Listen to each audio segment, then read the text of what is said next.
This week in F1, the regs are about to change. Is Max Verstappen leaving the sport? Martin Brundle's talking wild shit. And the KitKat Heist. We will discuss it all on this episode of the Red Flags. This week in F1. What's up, Vankers?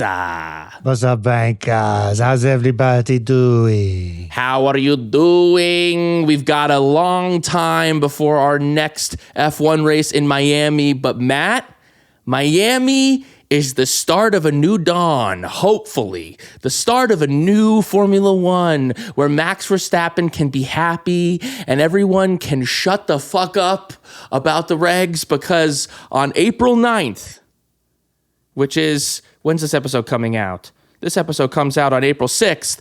On 4 days from the day this episode comes out, the shareholders and the FIA, the shareholders of Formula One and the FIA and the drivers are all meeting to discuss how we can improve the 2026 racing. How are you feeling about this? The first three races, that was like your first hookup with someone. You're like, that doesn't really count. Like, we didn't really know each other. Yeah. Let's do a mulligan. Like, we get a mulligan. Miami. That's the start of the season.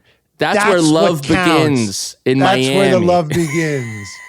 This was just a nervous fumbling in a closet somewhere. We've sobered up. We in the clear light of day, we're going to talk about what happened, and then we're going to proceed with this beautiful relationship in Miami, baby. Miami. That's right. Miami, and we will be in Miami. So it's this is where it really should kick off. Just to catch you up, the FIA and F1 will meet on April 9th to discuss changes to the regs.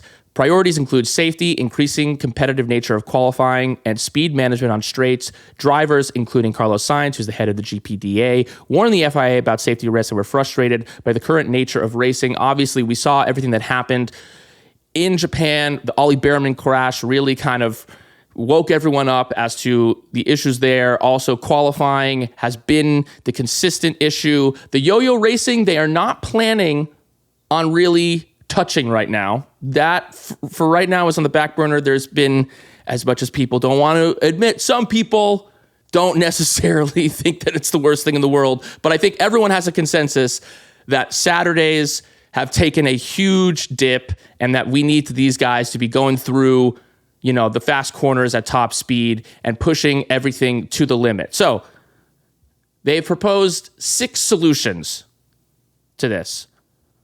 1, increase and rebalance the energy deployment. Super clipping, which is basically they want to increase the ability for the cars to charge their batteries during super clipping. Right now, it's 250 kW versus 350, which is a lift and coast. So you can basically charge your battery more effectively on lift and coast than you can on super clipping. They want to maybe increase the super clipping capabilities. 2, they're going to stretch battery deployment over more of the straight to avoid energy drop-off. Basically, adjust the amount of battery usage over a straight so that a driver doesn't just run out of battery 3/4 of the way down the straight. We've seen this happen a few times over the last 3 races. 3rd thing they're thinking on doing, reducing the recharge limits. Right now, there's the cars can go to 9 megajoules of recharge battery. They moved that down, I think, in Australia to 8 because it was not a great, track for recharging your battery. They're thinking about moving that down to 6 or 7. This would reduce the lap time potentially. You would the cars would go slower, but potentially they would be able to push to a higher limit. You'd be able to recharge your battery much quicker. It would be more like the previous regulations. They would overhaul active aerodynamics, where you would be able to use the active aero in far more parts of a lap. You would be able to use it on corners, and the drivers would potentially be in more control of when they use the active aero. This would also reduce the strain on the battery.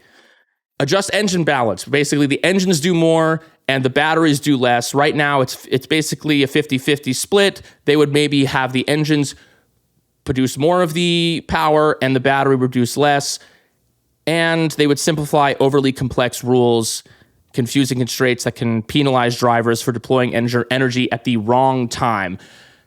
The summation of this is basically that the battery, they're asking too much of the battery, and that's what's potentially really getting in the way. So they're going to ask the engine to do more. These are going to be more like hybrid cars like we've seen in the past, as opposed to pure 50-50. That's what they're proposing. Yeah. But there are different. There are a few different angles here. So the first thing they're doing is like, let's increase the power of super clipping. I'm like, that's a dumb idea. Everybody hates super clipping. Right. Let's make super clipping more powerful. I feel like that's a dumb one. Yep. Stretching the battery deployment over. By the way, after hearing this, how rock solid is my first hookup thing? Because this is basically all to keep the cars from blowing their load. That's right. All from keeping the car, first time, really excited, premature ejaculation. Okay. So number 2, stretch battery deployment. Make it so these batteries don't completely spontaneously combust. Okay. No, that's right. You go to Him should be a sponsor. You hit him with the Him spray, keep it going a little bit longer. In Austin Powers, when he was getting this is a millennial ass reference, but Austin Powers, he's getting seduced by all the fembots, and he just starts screaming, "Margaret Thatcher naked on a cold day! Margaret Thatcher naked on a cold day!" That is what they're attempting to do with the active arrow. That's what they're attempting to do with the charging the batteries. But it's interesting. But I think some of these things are like solving other problems that are going to come from this, like reducing battery deployment over the straight and reducing recharge limits to 6-7, right? Yeah. 6-7 joules. Right. That's also a way to reach the youth. That's another reason they're doing it, obviously. Yeah, exactly. But the overhauling the active arrow, right? Yeah. And the adjusting the engine balance. So if they do this, right? If they reduce the recharge limits to 6-7 and they stretch the battery deployment, what's going to happen is you're going to get the thing. A lot of the fans are going to get what they want, right? There's going to be less incentive to slow down in corners to recharge because the batteries will be more full because they're not going to be allowed to deploy it as quickly. And there's going to be less to recharge because you're not allowed to charge as much. So they're going to be taking these corners more flat out and qualifying. The problem, quote unquote, that is going to be created from these implementations is the car is going to be slower. Now, I don't know how much you or I care if the cars are or the average fan is going to care if these cars are 2 to 3 seconds slower a lap, but they look better, right? And they're taking. I'd rather have the cars be slower and these guys are like going balls to the wall than the lap times are faster, but they're lifting in different parts. I think most fans are not going to care, but to address the lap times, I think they're going to maybe consider. That's what the arrow I think is going to put less strain on the battery, the battery, Ice. but I also think they think it's going to increase lap time. I also think adjusting the engine balance. I think what they were also talking about within the engine balance is just increasing the fuel flow. Unfortunately, according to the race, which is where we got this, they were saying that increasing the fuel flow, they're not going to be able to do this year because the components, these other changes are pretty easy, relatively easy. Whereas like fuel flow, you'd actually have to change parts because these parts were only sort of designed to take a certain load. So the fuel flow would be like a 2027 thing. But I think for other than the super clipping thing, I think these are all good, seem like good ideas on paper. And put in the chat, would you care if these cars are 2-3 seconds slower if they're if they're racier and these guys are blocking up, braking later, taking these corners faster? I personally don't care. Brian, you and I were discussing this the other day. I mean, even if they're 2 to 3 seconds slower, they're still going to be faster than they were 8 years ago. Right? Yeah, I looked at qualifying times in Australia, right? In Australia, George Russell finished with a Q3 qualifying time of 1 minute 18.5. That was George's qualifying time. Now pick a year. What's a year that we should go back to and look at? 2019. 2019, Australia qualifying. Lewis was 1 minute, 20 seconds, 0.4. So George was a second ahead of that as stands. If they're 2 seconds slower, they'll be a second slower than Lewis was in 2019. But the real era that everyone was like so rock hard for, that all the like OG fans are talking about, is like the Schumacher era, when things were good and men were men, right? Right. So you go to 2001, Australia qualifying, and his qualifying time was 1:26.8. So these cars could be 8 seconds slower, and they would be at the same speeds as, you know, the glory days of Formula One that like the OG fans are talking about. So I think that like, even if they're 2 seconds slower, they're going to be on the Lewis, you know, dominant era, the turbo hybrid era. I think it's interesting that they're not touching the, you know, the yo-yo racing, as they say. They're not touching the aspects of you're still going to need battery deployments in these regs. It's still going to be like a 70-30 split as opposed to a 50-50, when in the previous regs it was probably like a 90-10 split. But I think the yo-yo racing is, I mean, maybe I'm an idiot, but if your car isn't dying, right, that's the problem, right? If your car, you're not going to get as much yo-yo racing if one car is just completely just shitting its pants at the end of a straight, right? I think if the battery is more like, and I think it was more like this in the old reg set, if it was more like push to pass, where it was like you get to go faster than your opponent in certain instances, because that's how it is in IndyCar. Like the other guys aren't going slower; the other guys are going normal, and the other guy gets to decide when he goes faster. Right now, we have instances where some guys are going faster than normal, and other guys are going slower than normal. Right? It's like such an extreme difference. We just spoke to an audio engineer, right? Who was critiquing how we did our podcast, right? He's like, what you want to do is you want to cancel out all the lows and all the highs. So what they're trying to do is hopefully cancel out the lows, right? Right.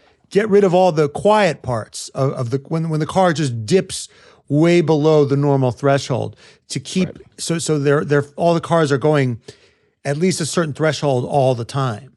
Yeah. I think also the thing that we didn't quite expect going into these regs when we first heard about them, just as, you know, dumb fans, was that we thought that more of the control would be, the driver would have more control of these elements. We thought that the active aero would be more in the driver's control. We thought that the battery deployment would be more in the driver's control. We thought that like when they chose to recharge their battery would be more in their control. And with like the AI of it all, a lot of it's not in their control, which is I think one of the main things that they're kind of complaining about. This is what happened with Piastri when all of a sudden he just like was 150, he was 50 kph faster, threw himself into the wall. He didn't throw himself into the wall. The car just threw him into the wall because of the system that they had in place, and the car just making decisions for you. Another thing they're trying to avoid is that sometimes if you like have a wobble, your car will think that something else happened and will take battery away from you. That's what happened to Leclerc. That's what happened to Leclerc. That's what happened to a bunch of these guys. So they're trying to limit that. I think the proposal for the active aero is that the driver will be in more control of the active aero when they use it. Right.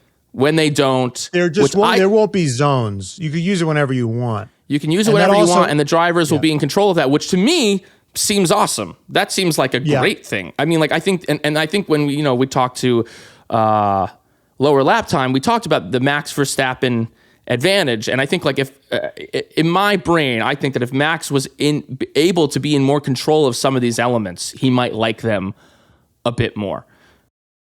Also, they were saying this on the race. Then it could create different setup opportunities.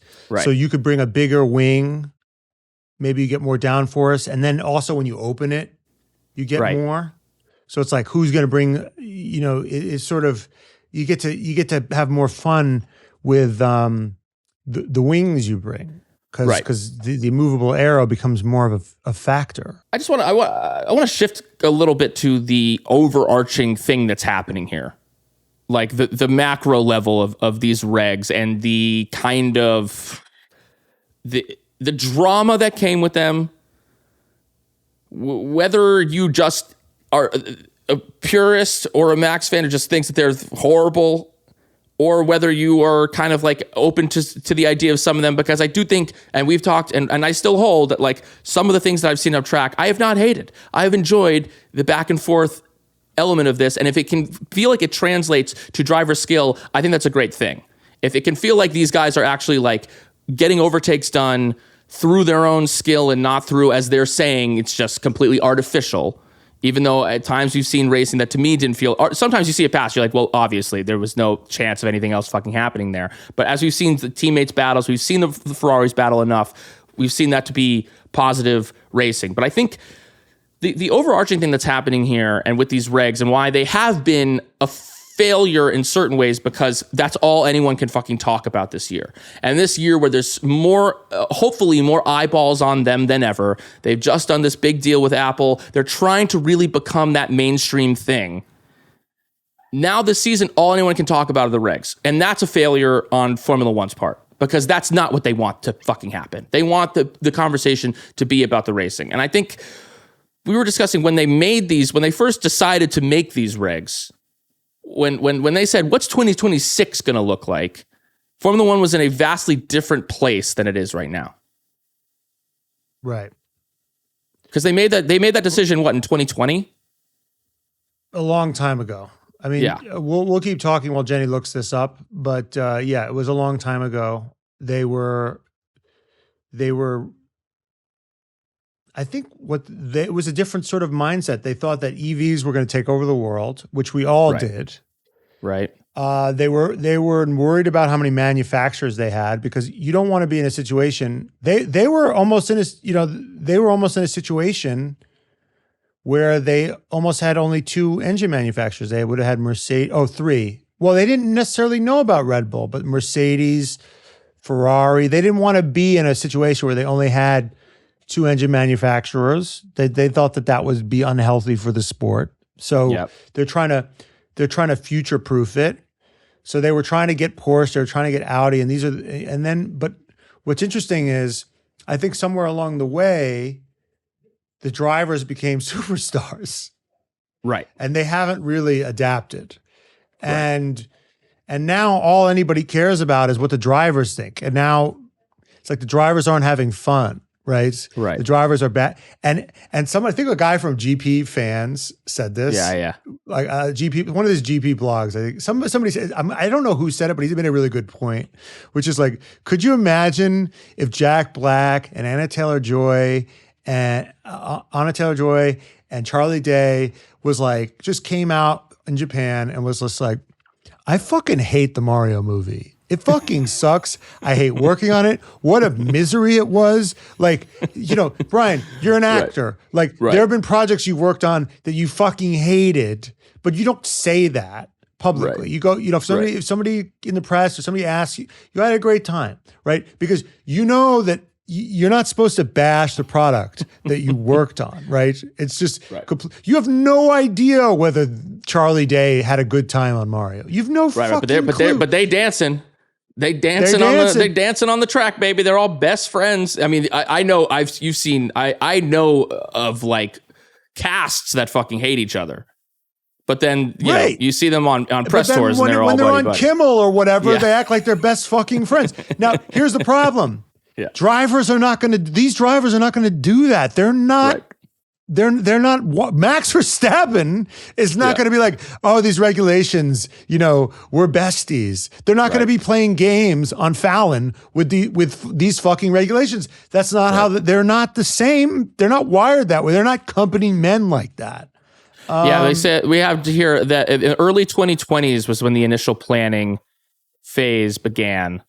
They discussed the next gen regulations. They locked in the framework 2022 to 2023. Right. It was like in the rise, but they were like, the plans were already set. And I think that like inertia had already taken hold, and we talked about this Max before. Verstappen in 2023 said, I don't know about he said I didn't like them, right? And nobody cared. And now he's only gotten more powerful. He's only won like 2 more championships. And here's the thing. We're going to talk about Max's retirement in a second. But like, everyone's like, is Max bigger than the sport? Is he bigger than the sport? Does it matter if he retires? If you don't think he's bigger than the sport, that's fine. But like, if Lando Norris says he hates it, if Carlos Sainz says he hates it, if Charles Leclerc is bitch, if like this, like the sport can't survive all of its stars, bitch. Fernando Alonso, right? They're all doing it, right? So even if you don't you can't survive every single one of these guys, just fucking hating it. And everybody but George Russell being like, these suck. Yeah. It is funny that George is like, Carlos is the head of the GPDA, but I think George is still like high up in the GPDA. And I'm just like imagining like this meeting where they're like, okay, so like, and everyone's like, so who hates this regs? Who hates these regs? And like every hand shoots up, and then George Russell and Kimi Antonelli are like, we like them. And everyone's like, shut the fuck up, George. Shut the fuck up, Kimmy. Could you imagine if Timothée Chalamet was just like, yeah, Marty Supreme kind of fucking sucked. I think I think Josh Safdie's a dick. Like how nobody would have seen that movie. Literally zero. If he didn't, and I think here's the issue, because it's like, because you're talking about like no one would have seen the movie, right? It's like, but actors, you need to be popular. Right, you need to be popular in order for that to kick. And F1, it's actually the reverse. F1 needs to be popular. You know what I mean? Like these drivers, yeah, they want to be popular, but they want the racing to be good, and they're already rich and famous and whatever. Like F1 has like more to lose if viewership falls off.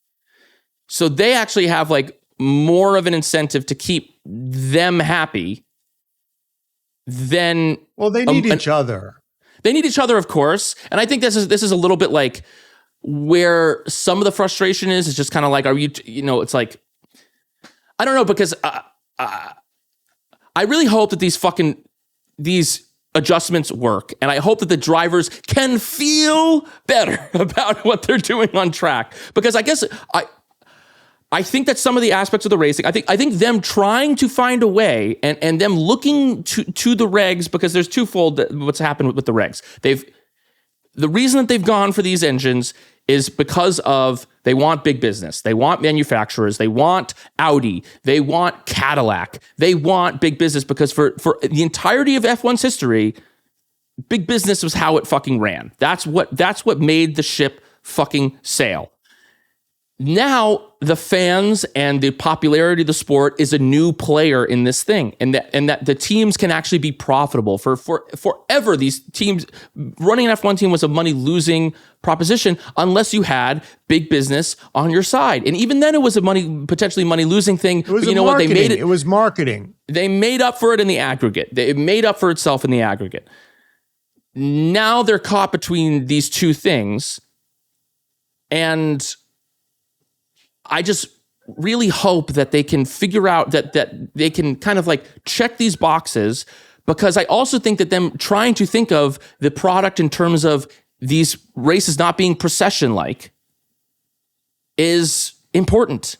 And I think that like, the people hated DRS, and DRS was like the bane of everyone's existence for a time. But the reason they put that in there was because Fernando Alonso couldn't get past whoever the fuck who was following in Abu Dhabi in 2012 or whatever it was, and they put that in there because they want the racing to be exciting. And everyone said that DRS was the end of the fucking sport. Why even watch? Who fucking cares? Then 10 years goes by, and you're not even necessarily thinking that much about DRS. You're hoping. I mean, I think it's okay that it's gone, but you want the cars to be able to pass each other. So that's why I think that, like, ideally, yes, the yo-yo racing, it's fucking annoying. Yes, the fact that they can't take certain corners flat out, and that goes against their soul. Yes, that's annoying. But we watched Japan last year, and the top six that started the race were the top six that ended the fucking race. So they might have had a great time driving it because they could take fucking. They could take, what is it, 130R? And 130R. They could take 130R flat out, but guess what? That race fucking sucked to watch, and so you're going to lose fans that way if it's only a fucking procession every single week. So you need both. You need both. Right. You know what? Here's like, they say that it's antithetical to racing to lift during qualifying. And I agree, it's antithetical, but it's also antithetical to racing to not be able to pass, Right. to have dirty air, to actually, because here's the thing, right? What we had in the old reg set, which nobody fucking remembers because everybody has fucking amnesia and is looking at the old regs like, you know, it was Senna v. Prost, or like that it was like the most exciting shit ever. But I seem to remember that you would actually slow down to let the guy in front of you get ahead so you could be in clear air. Now, I or don't think DRS. that. I think or in I the think DRS zone. Right. I seem to think that that's no, but sometimes like if you couldn't pass them, Yeah. right? You're or just you slow were in a down so DRS you're not in train, their dirty air. Yeah. You don't want to be in their dirty air. So you just hang back so you could run in clear air. I actually think fucking slowing down so you're further away from your opponent is also antithetical. But nobody seems to remember that. Right. Nobody seems to, but that's fucking antithetical to racing. And I actually think, and this doesn't have to be, these two things don't have to be mutually exclusive, right? I want it to be, right, so that you can fucking go balls out in qualifying and be able to race hard on Sunday. But like this idea that it was so much better before because you could go balls out in qualifying. Right. I'm like, no, it wasn't. Like, yeah, you could go balls out on Saturday, but I seem to remember them lifting and slowing down on Sunday. That wasn't good. So, it would kill your tires. How do we get both? Right. To cool your tires off, because it's like. Yeah. It's really frustrating that people just seem to like they just keep replaying the clip of Kimi Antonelli like lifting through 130R, and they're like, the sport's dead. It's fucking dead. I'm like, there's way more examples from the old reg set of it being dead with the dirty air, and even more from before that. Dirty air was a real problem in the turbo hybrid era too. Right. Well, it's also a question if that's what it's going to be too. It's like if you can't fucking pass, or you know, if it's going to be procession like, then just do fucking time trials. Then it's like, you know what I mean? Like if you're going to race on a Sunday, then you want there to be changings of positions. And I think the idea is that you want the person who's braver, the last of the late breakers. You want there to be that driver skill component to it. But we can all also be honest with ourselves. We watched the whole Lewis era. We watched these cars be fucking dominant. And a lot of this has to do with the cars being closer. And part of the issue right now a little bit is also that these cars are wildly different in terms of their engine deployment. These cars are all over the map. Like, you know, it's the new reg set, and Mercedes has come in like a fucking rocket ship. And they're very far apart. When the cars are close, like when teammates battle in this game, and we still haven't seen the Mercedes battle each other, which I'm still waiting and praying and hoping to see soon. We've seen decent racing with the big batteries. So I think that like if they could figure it out, we've said it enough, whatever. Hopefully they fucking figure this out and Max Verstappen doesn't retire, because the next piece of, you know, drama is that, you know, we put on a you know, a headline or on a fucking, what's the thing that you see when you click on us on YouTube? Thumbnail. We put on a thumbnail that Max Verstappen may be leaving, and people are like, oh, clickbait. But there's real... Guys, you know what? Can you guys just cut us some slack? Everyone just shut the fuck up, okay? Everyone just shut the fuck up. AI slop. Guys, we're balling on a budget here. We're balling on a budget. Everyone just shut the fuck up and let us fucking give you free episodes of this podcast. Unless you're a Patreon member, which you should fucking subscribe to the Patreon. You get this shit for free, so everyone shut the fuck up. Okay, will Max eventually leave F1? This is a real question that is being discussed. Max continues to express his disappointment in the anti-driving style of racing with the 2026 Regs. Yas has been quoted saying that Max is losing his motivation, while Laurent Mekies thinks that if he can deliver a fast car for Max, things will be fine. But there is a little bit of resentment starting to build up around the paddock because Martin Brundle has been quoted saying that Max needs to fucking retire or shut the fuck up. Is what Martin Brundle should or get off the pot. Either get out of here or stop talking about retirement. Max does love to kind of like talk about, I don't really need to be here. I don't need to be here. So you guys know I don't really fucking need to be here. I don't want to. Don't need to be here. Just he wants to make sure that Nico Rosberg had the Nico Rosberg just retired. No one knew what was going to happen. Right. No one knew it was coming. He just mic drop fucking retired that shit. Where Max has been talking about retirement for it feels like the last 5 years he's been talking about retirement. You know what it is? It's what's the difference between a Goy exit and a Jewish exit? Yeah. It's Goys say goodbye. Goys leave without saying goodbye. Jews say goodbye but never leave. Max is a Jew right now. So true. He's saying goodbye, but he's not leaving. He is. He's so long, literally farewell, auf Wiedersehen, adieu to you. But he's just not. He's not leaving. But no, I think it's interesting because it's like, he won't shut up about leaving, but people keep asking him about it. Right. And he keeps saying, he opened Pandora's box. But he opened that's a kind of mess of his own making because he's talked about it so much that then people are like, so is it happening? You know what I mean? It's like when you tell people that you're going to do something and then they're waiting for it to happen. You just set an expectation in people's brains, and then it's like if you tell people that you're going to propose to your partner, then people are like, "Did you propose?" You're like, "I bought the ring. Did you propose yet? Did you propose yet?" Then it's like, "Oh fuck! Why did I even say anything?" If I'm up for a part. If I'm up for if I have a thing going on, if I'm have a callback for something, or if I'm up for an acting part, I learn my lesson to never tell my fucking parents. I tell my parents when I've got the part. I don't tell them when I'm auditioning for something because then I just know every time I see them, they're going to ask if I got, did you get this? Did you get the part? Did you get, and they just shut up. If I got the part, guess what? You'd know. I remember once in 9th grade, I think my parents grounded me for some bullshit that I didn't think I deserved. And I went on a hunger strike. Yeah. And I realized very quickly that my parents, I thought, Jewish parents are not going to let me, they're going to cave. And my mom was completely El Chapo about it. She's like, fine. I'm like, well, what if I starve? We'll take you to the hospital. We'll hook you up to an IV. Whatever. We're not lifting this. But I realized I couldn't, in order to save face, I had to go through with the hunger strike because I had to, and somehow other people in the school, I told you guys, and then it became a thing. And people, everyone knew.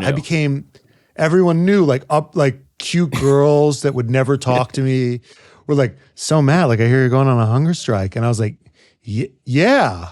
And I was getting all this attention. So I had to at this point, it was my entire identity. Right. So I had to just go through with this thing. Right. Just because that was what people knew me for. Yeah. It's not really connected to what mattered, but I got asked about it constantly. Yeah, you get a lot of attention and then everyone was like, when's he going to eat? You know what I mean? Then it's just the question is, when's he going to eat? Anyway, Max, it seems like the second I ate, no people would ask me, I go, I ate dinner. No more attention. The attention, I went back to being an underclassman fucking loser. And so the second Max is like, I'm going to stay, he loses all that attention.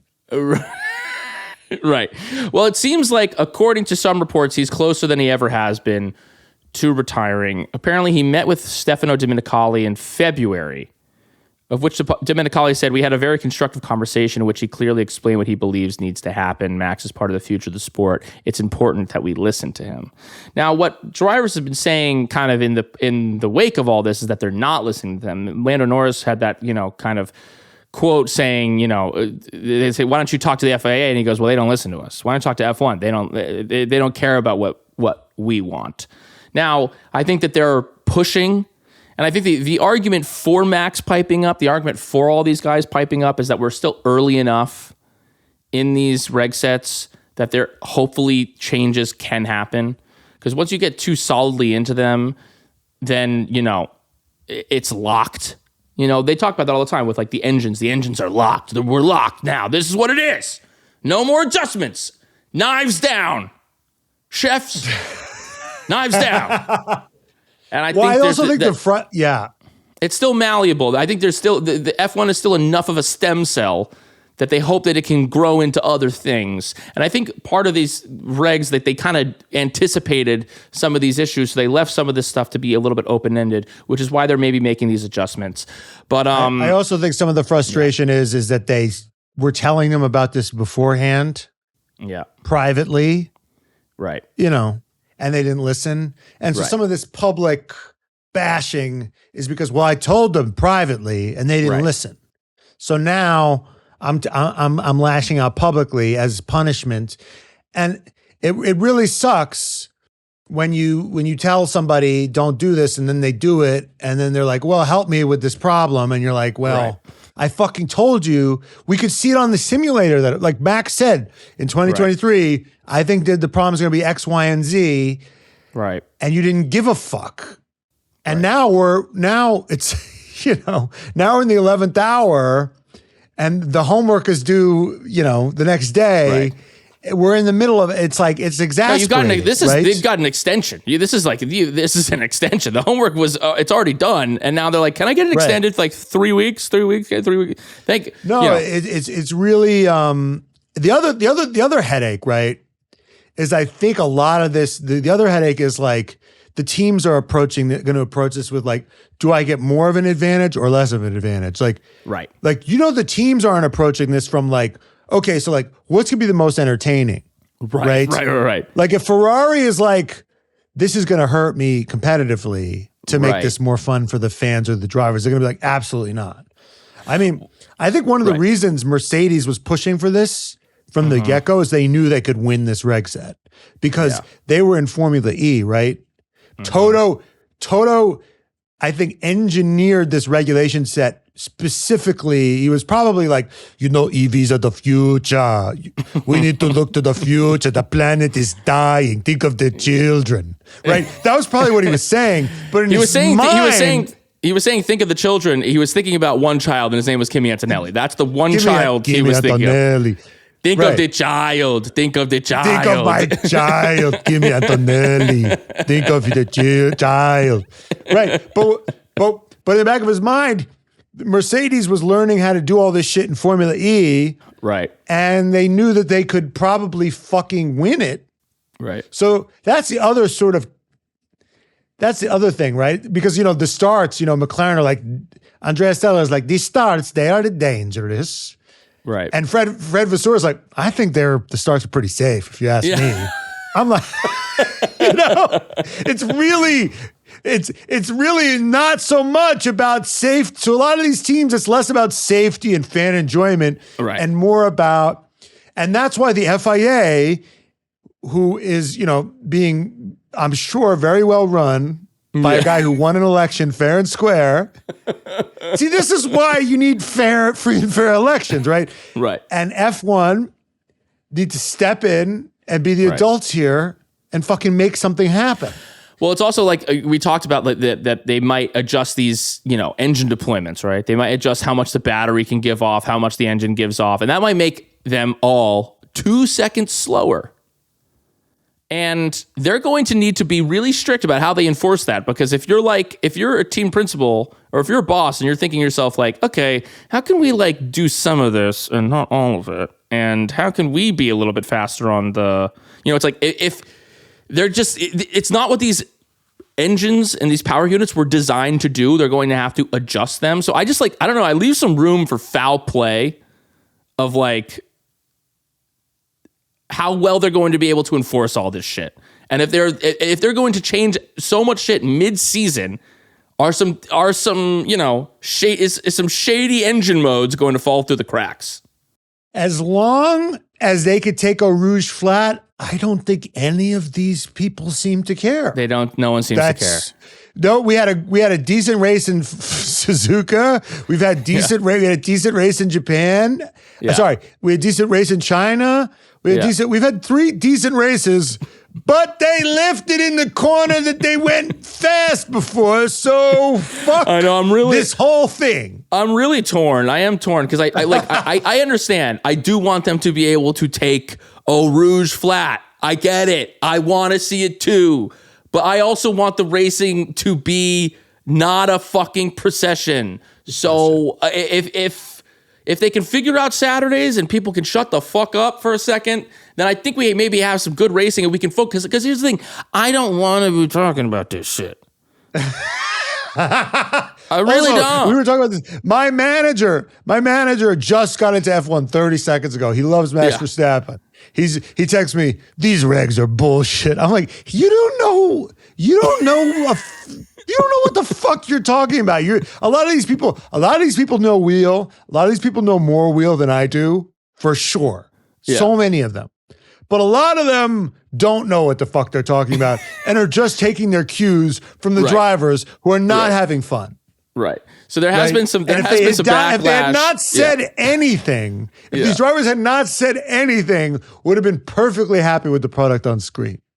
I think a lot of people wouldn't fucking know the difference. I think that a lot of people, if they were just watching this in a vacuum, in silence, tons of people wouldn't know what the fuck, that anything was fucking different. But because everyone's plugged in and these are the headlines and this is what's happening, guess what? Commenter who's saying, I knew the fucking difference. Shut the fuck up, okay? Just shut up. Are you Max Verstappen? No, shut the fuck up. Well, Max got some pushback here. He's ruffled some feathers because let's see, Martin Brundle was saying Max is very unfiltered, isn't he? He always has been. And he's talked a lot for a long time about, I'm not in this for the long haul. I'm not going to be around in my 40s. I think it's getting a bit boring now, what he's saying. Either go or stop talking about it. It is what it is. You've got to make the most of it. Nobody is indispensable in this business. So some definite fighting words from Martin Brundle, who usually doesn't really chime in like this. This was kind of a pretty unfiltered, kind of surprising comment from Mr. Brundle. What are your thoughts? I think I hear what he's saying. It's annoying. This Hamlet that he's doing for all of us. Yeah. That play is annoying. It's just he kills your dad. Hamlet he's insufferable. Yeah. Hamlet is an insufferable guy. Yeah.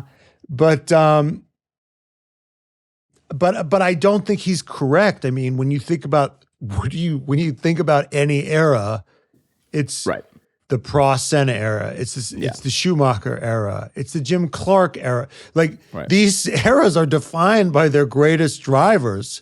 So if one leaves, which I don't think has ever happened. I mean, they've died, right? People have left and Senna come died. back. People have left and come back. I don't think they've necessarily. Like Lauda left and came back. People have left and come back. But this is a kind of. I think. This is a new kind of reason. I mean, he's been talking about leaving before these regs got, bad. But I think that if he leaves because of, you guys fucked up, he just hates and so the I'm regulations. Out. I think Lauda left. I think he left. He was just sick of Ferrari's bullshit, and then he wanted to start an airline, and then he came back and he won at McLaren. Right.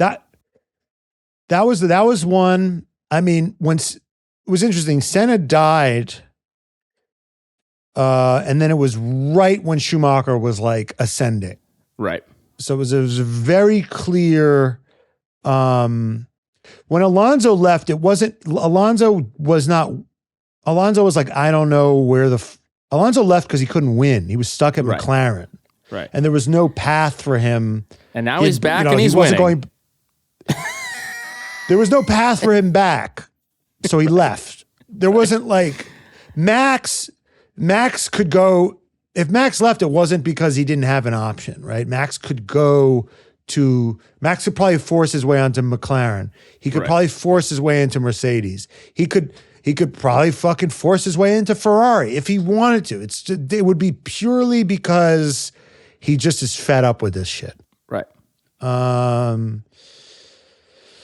So yeah, I don't necessarily agree with him, and it's interesting because it's like I don't necessarily. If he were to leave, there isn't like a clear successor to him. It would create this Game of Thrones sort of vacuum. Like, who is his clear successor? Yuki Tsunoda. Honestly, Yuki obviously, but Yuki would be his literal successor, maybe. Yeah. But the thing that would actually be the best for the sport probably would be if Kimi managed to beat George. Yeah. Because then there's a new Wonder Boy. There's a new clear new guy. Generational talent who has arrived. Right. Because that's how Max came into F1. He came in like a wrecking ball and he pissed people off, but he had undeniable speed. I mean, he wins his first race in a Red Bull. Right. Now Lewis and Nico crashed in order to make that happen, but he did. And he beat Ricardo. So I think if he even takes George to the wire. Yeah. I think that's what needs to happen. I mean, if Kimi takes George to the wire and it's really close, because I mean, even Max didn't beat Daniel the first 2 years or something like that, but it was close, right? Yeah. Daniel had Max handled, and Max. So if Kimi can manage to fucking stay close to George, I mean, that would be really impressive. Because I think George is probably at the same level or better than Daniel was at Red Bull. Because sports need narratives, and like Max is a narrative, right? And the narrative is he's like he's God's gift, and I think that's what happens in F1 a little bit. Like, and Lewis was that. Lewis's rookie season, it was like, hello, this is the Lewis Hamilton show now. Max Verstappen came in. Max was like, I think it's going to be the Max Verstappen show pretty soon. And people were like, I think it's going to be the Max Verstappen show. And then like Max beats him in 21, goes on his run, and it's like, it's the Max Verstappen show. Right. What's the next chapter or iteration of this thing going to be?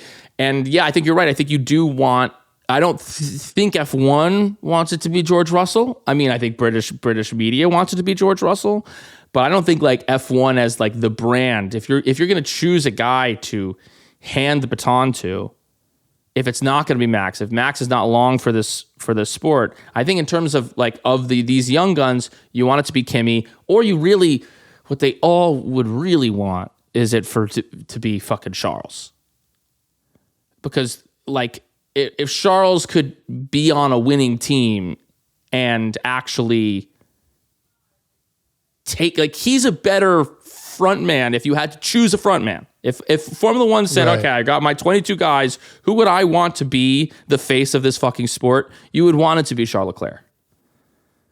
Right? Yeah, I guess. I mean, it's so funny. It's like they were anointing George, and now they're slowly, the crown was on the head. The two hands that were putting the crown on the head they're now like, wait, what? Hold on one second. The crown is now off his head, and they're looking at Kimi. It's crazy how quick the narrative was. And when George lost the first race, he was saying, hats off to Kimi, great job. And after the second race, he goes, I got really unlucky. It was fucking bullshit. Yeah. But here's the thing, right? Here's the other Kimi but the thing is, you always need a guy to oppose, right? Yeah. So having one isn't enough. You don't have, Max couldn't be Max if he didn't have Lewis, right? He had to beat Lewis, right? Right. So, if you look at the NBA, right? You have the NBA, right? You needed Magic and Bird. Mm-hmm. LeBron had in the early days, I guess, Well, he struggled in the early days. I guess who did LeBron go up against in the early days? He had Tim Duncan. He had Dirk Nowitzki. Yeah. He had people he had went up, but later it became Curry, right? Right. Yeah. It was like the Warriors, those were that was like you need a whetstone to go against the knife, right? Yeah. So Max is a great measuring stick. Like no, F1 needs Max.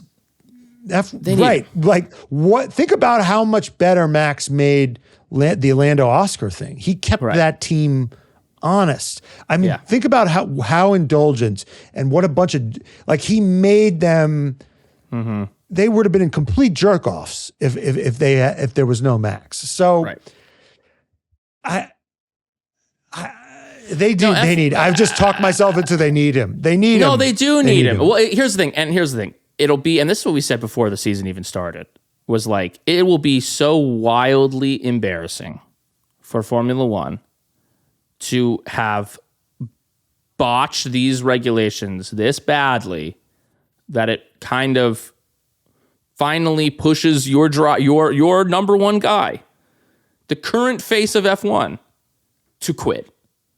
And the way that he's going to quit is not going to be a Nico Rosberg quit. It's not going to be like a fucking a company man quit. It's going to be like a you fuck this up, fuck you, suck my dick. It's like a guy you always have the fantasy of like telling your boss to go fuck himself or herself after when you leave the office, Yeah. Fucking burn the boats. Like we're fucking, I'm out this bitch. That will just be wildly embarrassing for F1, and F1 they really can't afford to have all of their drivers hate what's happening, because all their drivers are so fucking famous, and they have a direct outlet to their fans, and the internet will do what the internet does. And it really is like, as much as this is another point. If I can just say, as much as I think that some of the racing on these Sundays has been good, this whole thing has been an abject failure, because this is all that anyone can fucking talk about, and no one currently gives a shit about what's happening on track.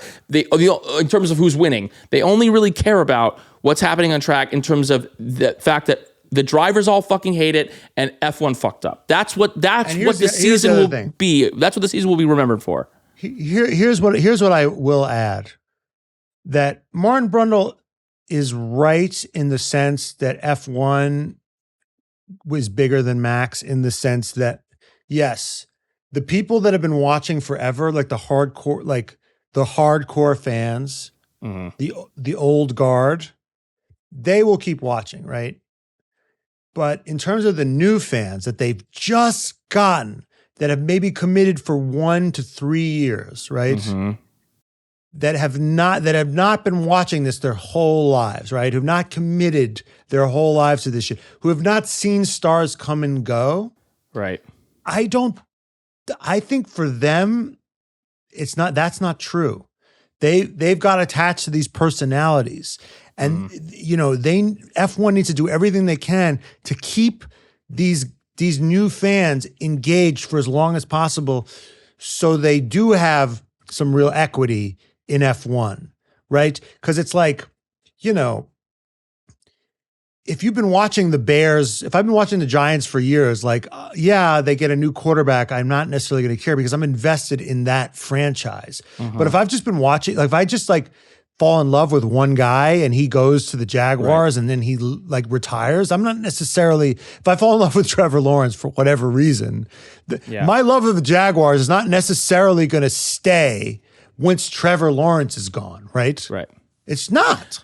So I think it's very ignorant. It's a very old head thing to think, because like now all these sports are driven by personalities. Mm-hmm. So it's a very old head thing to think that the sport is bigger than the personality, because I don't think newer fans necessarily work that way. I think when Max leaves, old heads will still watch, but not necessarily the new heads. I think it's worse than that. I think they're at risk of losing both, because I think the old heads hate these regs, and they'll say, "Fuck this! I'll watch Formula One when it gets back to the way that why I watched it to begin with."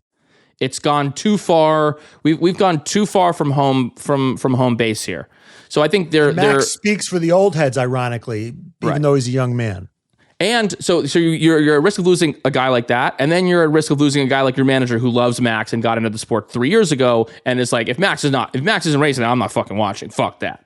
Right. And so you're actually losing it potentially on both ends. And I think that they maybe think that, and this is part of like the insult is like, well, these new dumb fans won't even, the new dumb fans won't know. And this is kind of what we, to an extent, like, if you weren't listening to all the hubbub around it, you maybe wouldn't necessarily know, but you are listening to the hubbub around it. You are hearing what everyone's fucking saying. And this season has become more about this shit. We're talking about this more than we're talking about who's going to benefit in Miami and who's going to do well in Miami in 3 weeks or whatever, because this is what the season's about. And this is not what you want to be fucking the narrative to be around your sport. So the whole thing is a huge, colossal, gigantic clusterfuck.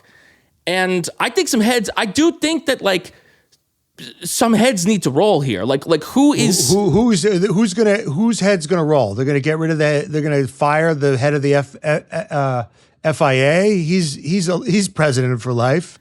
Yeah, when is his next thing fucking up? When's the next election Media, for that? Well, it's also Liberty Media. It's also the classic. It's what I do love about it, right? Here's what I do love about it. Yeah. It is such a perfect metaphor for how just C-suite people think. They don't value their customers, and they don't value their employees. And you get to just see it play out, right? They didn't value their employees. They take their customer for granted, and they don't. They take everyone for granted. That's what they do. They take their customer for granted and their best employees for granted. Yeah. And now we get to see that sort of blow up in their face, and it's beautiful. It's beautiful, It's as we used to say in millennials, we used to say instant karma. Karma. Right. It's instant karma. Right. Because these C-suites people, they think that their fucking employees are interchangeable. That what the most important thing is their fucking equity that they have in this product, and it's not necessarily true. It's actually talent that matters. Star power matters, and the fans that matter. But they're so seduced by a boardroom meeting with like an executive from Audi. We're Audi. We're Volkswagen Group. We're the second biggest car manufacturer in the world, and they go brand equity. Right? Yeah. I want that. Also, these guys a lot of these guys are from America, and they're thinking like, well, my billionaire owner friends can build a stadium. The fans will pay for it. I'll fucking jack up the prices. I'll treat them like I'll treat my season ticket holders like shit, and they'll come begging for it. Right. There was like leaked emails about how one owner was like absolutely raking the fans over the coals with like parking. Oh, it might have been. It actually wasn't season ticket holders. It was for concerts. It was a different thing. But the concept is the same. It was like how these people at live events, they just screw the fans over, right? With parking, with tickets, with concessions, right? These Liberty Media, they see this happening in America with their billionaire friends, and they go, oh yeah, we could just do that, right? These fucking money pigs will just pay us for whatever. But I don't think they understand that, like, it's the way the billionaires can treat the Buffalo Bills fans is not the same. There is so much more buy-in with people that have been watching the Buffalo Bills for fucking ever, or the Cleveland Browns, or whatever. Like, you don't have that fucking level of equity. You just don't. You're still in that building equity phase. Like it's still the 60s. You're in that tickets 100%. Are $1. You're still in the like goodwill phase, because here's the thing. Like the Browns, the Bills, like all these franchises that can treat their fans like the Giants, all these places that can move to New Jersey, treat their fans like shit, lose forever, right? Spend draft picks and they still sell out. Like it's because they've built that equity over decades.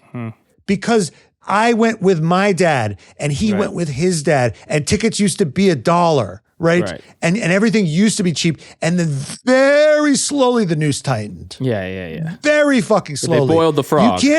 They boiled the fucking frog. And right now they're trying to boil the frog right away. Yeah. And it's not working. Right. It's not working. Sorry, guys. You got to go slow with the boiling. You're going to have to boil our kids. Right. Right? Because they're going to have the core memory watching on our lap. Right. Right? You can boil them, but you can't boil. You can boil us because it's our livelihood now. But you get it. People of our generation, right. You can't boil. You can't do it. And it needs and to. That's what they're missing. So now it's like we'll see if it's too little, too late, because we don't have new reg sets till 2031. We're stuck with a lot of this shit for 5 years. So we'll see, and Mohammed bin Sulayem is in office until 2029. So we'll see what can be done. We'll see what comes out of this April 9th meeting. They want to make adjustments for Miami. Miami is the target date for a lot of these changes. So Miami really will be Fred Vasseur said it, like Miami is the new beginning of the season. I think he was quoted as saying, everyone will bring updates to Miami. That's why I said a new championship will begin. All the teams in the grid are pushing like crazy to improve, and there will be a step forward for everyone. We have a month available, and that's not usual in Formula One. So there's the two races that aren't happening, and all the teams are like, how the fuck do we change this? And there's the changing regs. So like really Miami will be like the start of a brand new Formula One, and we'll see how different it is. We'll see if this satiates something from the driver's side, and we'll see if what happens on Sunday can maintain some of the things that we have liked about it. We'll see if they can kind of like thread this needle, but it's a big ask. And if they aren't able to thread it, I don't know how much.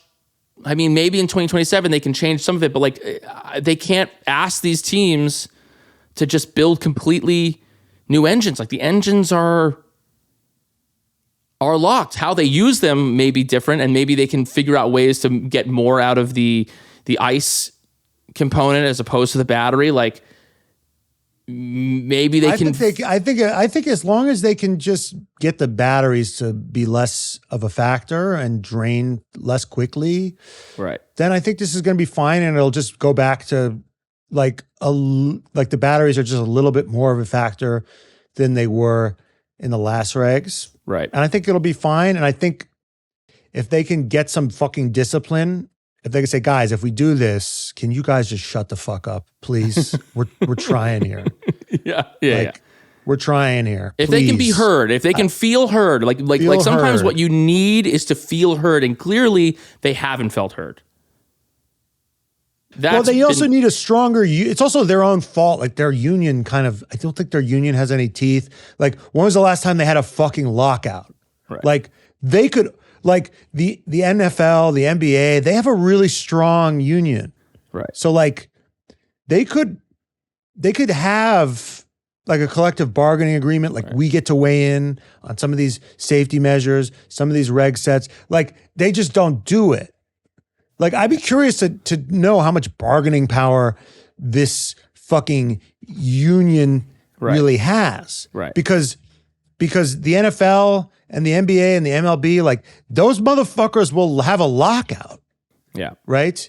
They'll strike. They'll do it. Like, I think Jackie Stewart, might have led a few safety walkouts. Yeah. Like, it's happened, but it happens way more often in the NFL and the NBA and the MLB.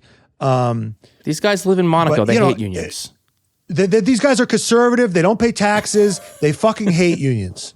So if they actually want to be heard, they don't know how to fucking. They need to they don't know how to unionize because they've been told their whole lives that free labor is fucking bullshit. But here's the thing, they're not going to hear them. Just like, so they're to make them feel good. Like they actually need to unionize properly, and then they'll be taken seriously. If they just stop fucking showing up to races, that would help. Right? But they're conservative pussies, and they won't. Yeah. We'll see. We'll see what they get done. In other news, this is breaking Formula One news. This is rocking the entire Formula One community. I cannot believe that this has happened, and more people are not talking about it, but 12 tons, 414,000 Formula One KitKats were stolen while being transported from Italy to Poland. Nestle has released a stolen KitKat tracker where consumers can enter an 8-digit batch code. Nestle released a statement. The vehicles and its contents remain unaccounted for, and investigations are ongoing in close collaboration with local authorities and supply chain partners. This is a movie that I want to see. I want to see like a dumb cop who is like tasked with like getting the 414,000 KitKat F1 cars delivered back to the Monaco Grand Prix. Here's my question. I love this story. I love a heist. A heist. Any heist movie. I'm seated. I am fully seated. But my question is what are they going to do with the chocolate? Like, you're going to sell? You can't sell it. These chocolates. It's perishable. I mean, people that understand the black market in the chat, explain to me how they're going to move this shit. I saw this incredible show. You can watch it on Amazon. It's a little tricky to find. It's called The Gold, and it's about the Brinks Mat robbery where they steal all this gold. And it's gold, right? It's a metal, but it's actually, they stole so much gold that they actually fucking had to figure out how they were going to move it. Right. And they had to melt it down, mix it in with shittier gold, like put it back into the economy. It was a fucking nightmare. So do they have to melt this down? Wonka style? Well, then there's no point in having it because it's like, right. Yeah, there's wafers in it. It's not just chocolate. It's Kit Kat, so there's wafers. So it's like, I mean, right, you can't even melt it down. 414,000 chocolate bars. Like if you just stole regular ass Kit Kats, that's one thing. Then you could slip them in. You could sell them on the subway. You could fucking, you could sell them wherever. But a Formula One Kit Kat, there's just no. Everyone knows where the fuck that came from. Also, here's the other thing. If it was like one giant diamond, you could probably sell that to some one person and they can have it and keep it. But it's like the only way you make any money off this is if you sell it like at scale. Right. Like, how are you going to sell thousands of these things without getting caught? It's like, I wonder if they thought they were stealing like a something Renoir else. painting and I could sell it to some rich guy in Russia and he'll just have it in his house, but like, or his boat. But this seems very crazy. I will say though, we've seen a lot of special edition F1 things. They've,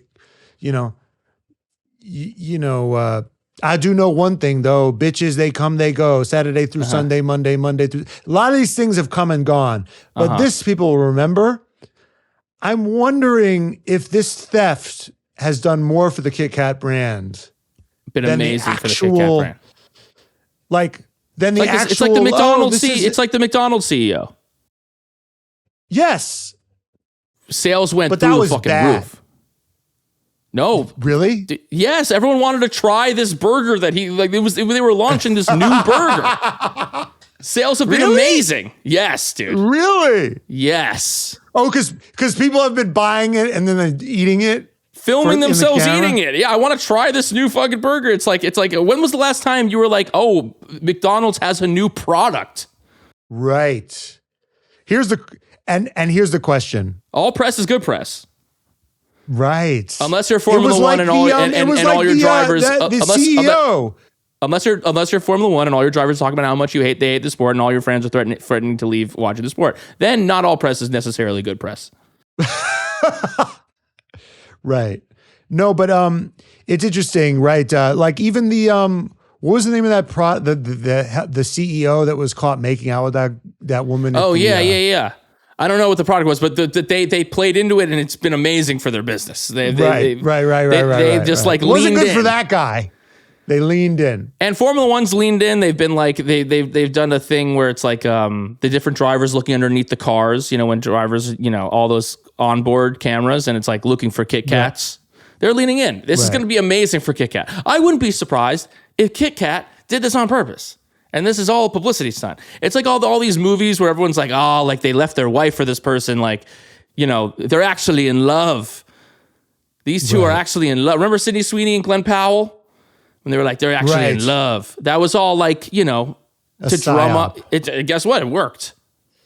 It's Jacob Elordi and Margot Robbie. They're Margot like, Robbie. We were just like, we gave each other roses for Valentine's. Like, you're both, like, you have a husband. what is happening? It helps drive. I really, because it would be such a stupid. I mean, you'd have to be the dumbest criminal alive to think that this was going to be a smart play, a smart heist. Well, unless somebody understands the black market, can explain how this could be pulled off. Yeah. Or as Jenny said, unless they thought it was something else. They thought that it was gold. And then they get there and it's KitKats. And it's Formula One KitKats. And then they're doubly fucked because they're like, we did something illegal, we did steal something, but it's impossible to make a profit off of it. It's impossible to sell. Yeah.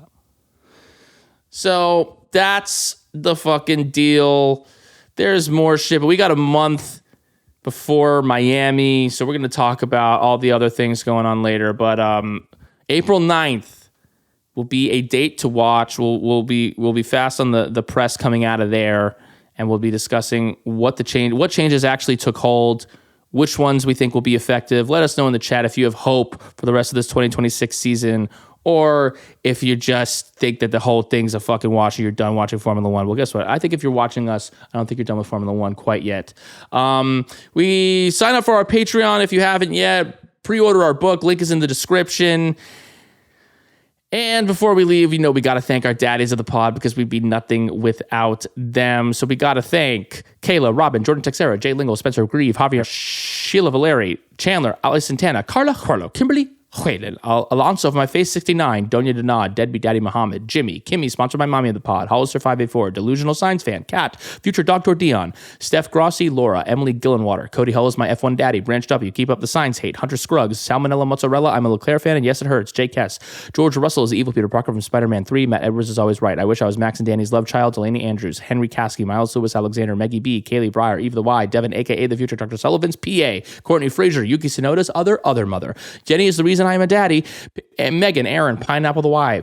Matt has a secret boner for Carlos Sainz. Unfortunately, it's Gary. Carolina, my name is AJ, and fuck the HOA. K-Mac can fuck smash my door any day. The official F1 race program and executive editor. Sarah, I got tickled by the Tifosi. Hey, Jack, good luck out there. Allison Sane, Zhuzh, F1 Dude Company, Trent Slickman, Code Brown Sonoda, Jerome Ferreira, Calipito is a fraud. Aaron, Shahid Jeans, Rockstar, Chohan. Cat, I lick my balls. Safe Fear, Charles Leclerc. Truthbringer, Mama Burns. Arthur Leclerc is hotter. Car Lost Science. Opie Goblin, right? Meow. James, DNCTT. Finney. Daddy Kev, not Magnuson. Mr. Ed. Bobby. Lana Norris's unofficial girlfriend. Why do I always hawk two on this name? Winkin. Lizzie Y. Jafar from afar. Stroll pay the troll toll to get in the boys' hole. Andrew Prisco. Rojo the Bambino. The Great Paul Bino. And Julia Torba Lover. Honorary Daddy of the Pod this week, every week. One, Nicole Piastri. If you want to become a Daddy of the Pod, go to patreon.com/TRFpod. Become our benefactor of the day. We will see you next week, Vankas. Goodbye, Vankas.